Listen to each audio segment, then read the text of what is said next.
Assalamualaikum warahmatullahi wabarakatuh. Saya Dila Safitri akan menjelaskan tentang menganalisis diksi dan kesalahan diksi. Latar belakang masalah pilihan kata atau diksi pada dasarnya adalah hasil upaya memilih kata tertentu untuk dipakai dalam kalimat, alinea, serta wacana. Pemilihan kata akan dapat dilakukan bila terjadi sejumlah kata yang artinya hampir sama atau bermiripan. Pemilihan kata bukanlah sekedar memilih kata yang tepat, melainkan juga kata yang cocok. Cocok dalam hal ini berarti sesuai dengan konteks kata itu berada, dan maknanya tidak bertentangan dengan nilai rasa masyarakat pemakainya. Untuk itu, dalam memilih kata diperlukan analisis dan pertimbangan tertentu. Sebagai contoh, kata mati bersinonim dengan mampus, meninggal, wafat, mangkat, tewas, gugur, berpulang, kembali, kehariban Tuhan, dan lain-lain. Pengertian diksi. Diksi menurut Kamus Besar Bahasa Indonesia Pusat, Indonesia Departemen Pendidikan Indonesia adalah pemilihan kata yang tepat dan selaras dalam penggunaannya untuk mengungkapkan gagasan sehingga diperoleh efek tertentu seperti yang diharapkan. Fungsi diksi. Fungsi diksi antara lain yaitu membuat pembaca atau pendengar mengerti secara benar dan tidak paham terhadap apa yang disampaikan oleh pembicara atau penulis. Untuk mencapai target komunikasi yang efektif, melambangkan gagasan yang diekspresikan secara verbal, membentuk gaya ekspresi gagasan yang tepat, sangat resmi, resmi, tidak resmi, sehingga menyenangkan pendengar atau pembaca. Syarat ketepatan pemilihan kata. 1. Dapat membedakan denotasi dan konotasi.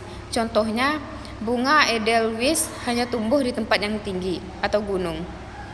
Dapat membedakan kata-kata yang hampir bersinonim. Contohnya, siapa pengubah peraturan yang memberatkan pengusaha? 3. Dapat membedakan kata-kata yang hampir mirip dalam ejaannya.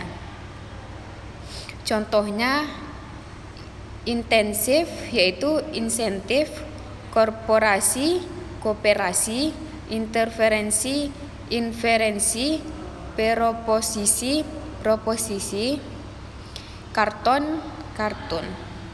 Gaya bahasa, idiom, dan ungkapan idiomatik. Gaya bahasa atau langganan bahasa dan sering juga disebut majas adalah cara penutur mengungkapkan maksudnya. Banyak cara yang dipakai untuk mengungkapkan maksud.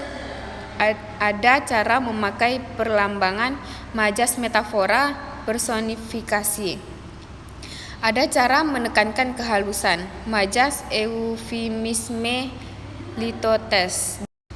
Ada 6 faktor yang perlu dipertimbangkan karena akan mempengaruhi tampilan bahasa dalam komunikasi dan komunikan. 6 faktor yang dimaksud adalah: 1. Cara dan media komunikasi, lisan atau tertulis, langsung atau tidak langsung, media cetak atau media elektronik. 2. Bidang ilmu, filsafat, sastra, hukum, teknik, kedokteran, dan lain-lain.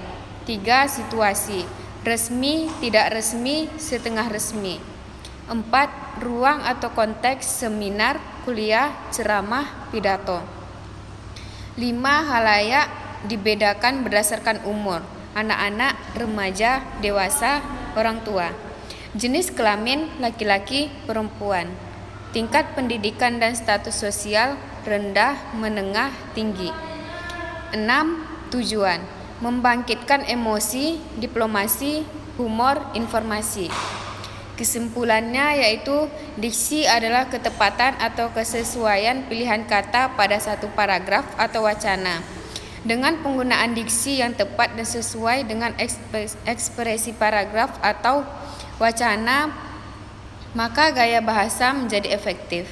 Sehingga gaya bahasa membentuk suasana, kejujuran kesopanan, kemenarikan, tingkat keresmian, atau gaya percakapan. Gaya bahasa yang dihasilkan oleh pilihan kata terbagi 3, yaitu gaya sederhana, gaya menengah, gaya mulia. Penggunaan ketepatan kata dipengaruhi oleh kemampuan penggunaan bahasa. Kesesuaian kata diperlukan agar tidak merusak makna, suasana, dan situasi yang hendak ditimbulkan atau suasana yang sedang berlangsung. Pengembangan perubahan makna dilakukan untuk memenuhi kebutuhan komunikasi dan pengembangannya bersesuaian dengan kualitas pemikiran pemakainya. Baiklah, sekian penjelasan dari saya. Semoga teman-teman dapat memahaminya. Terima kasih.